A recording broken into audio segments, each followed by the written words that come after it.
বৈধ ভোটারের নামও বাদ যাবে না। পাশাপাশি একটি অবৈধ ভোটার নিয়েও নির্বাচন হবে না। সাংবাদিক সম্মেলন করে স্পষ্ট জানালেন বিজেপি নেতা তাপস রায়। একইভাবে তোপ দাগেন বিজেপি নেতা প্রতাপ বন্দ্যোপাধ্যায়। তিনি বলেন, জঙ্গলরাজ চলছে, ফর্ম 7 জমা নেওয়া হচ্ছে না, বনগাঁতে একজনকে আটকে রাখা হয়েছে, কার অনুপ্রেরণায় হচ্ছে। আরও 7 দিন বাড়ানো হোক ফর্ম 7 জমা করার দিন, না হলে নির্বাচন ঠিক করে হবে না। তৃণমূল ভুয়ো ভোটার ঢোকাচ্ছে।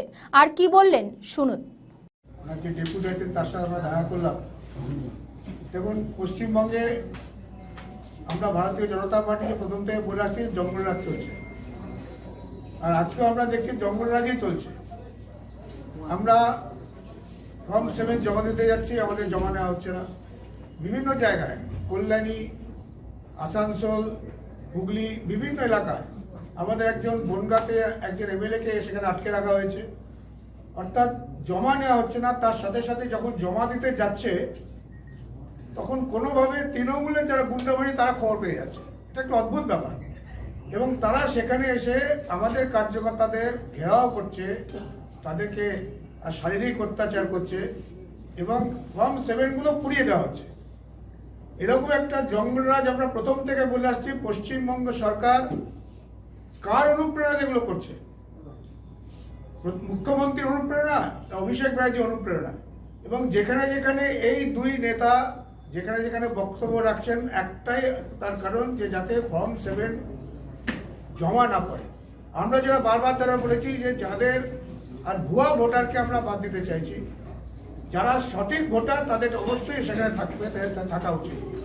কিন্তু এটা মানা হচ্ছে না, আর এইভাবে চলছে সারা পশ্চিমবঙ্গে। তার জন্য আমরা ইলেকশন কমিশনের কাছে এসেছিলাম যে আরও 7 দিন কমপক্ষে আর 7 ফর্ম জমা করার ব্যাপারটা প্রয়োগটা যেন করা হয়। এবং আমরা এটাও বলেছি যে আমরা ফর্ম 7 জমা করবো কোথায়, কারণ আমরা যেখানে যাচ্ছে, বিডিওর কাছে যাচ্ছে, সেখানে জমা হচ্ছে না, সিও জমা করছে না, কোথায় জমা করা হবে? নাহলে পরে আমরা পুরো লরি ভর্তি করে তাহলে আপনার এখানে আসি, এখানে জমা করে যাই। এটা আমরা বলেছি এবং যাতে আরও বাড়ানো যায় তার জন্য আমরা বলেছি। এবং সেইভাবে যদি হয় তাহলে আগামী দিনে পশ্চিমবঙ্গে আর সঠিকভাবে নির্বাচন করা যাবে না। একটা পরিস্থিতির সৃষ্টি হয়েছে, আরো ভয়ঙ্কর দিকে যাচ্ছে। তাতে আমাদের কোনো আপত্তি নেই, যেদিকে নিয়ে যাবে দেশের সংবিধান এবং ল অফ দ্য ল্যান্ড অনুযায়ী সেদিকেই যাবে।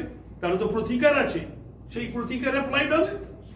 কমিশন তো আজকে শেষ দিন দিয়েছিল ফর্ম 7 এর জন্য। আমাদের ভিডিও ভালো লাগলে লাইক ও শেয়ার করুন, কমেন্ট সেকশনে আপনাদের মতামত জানান।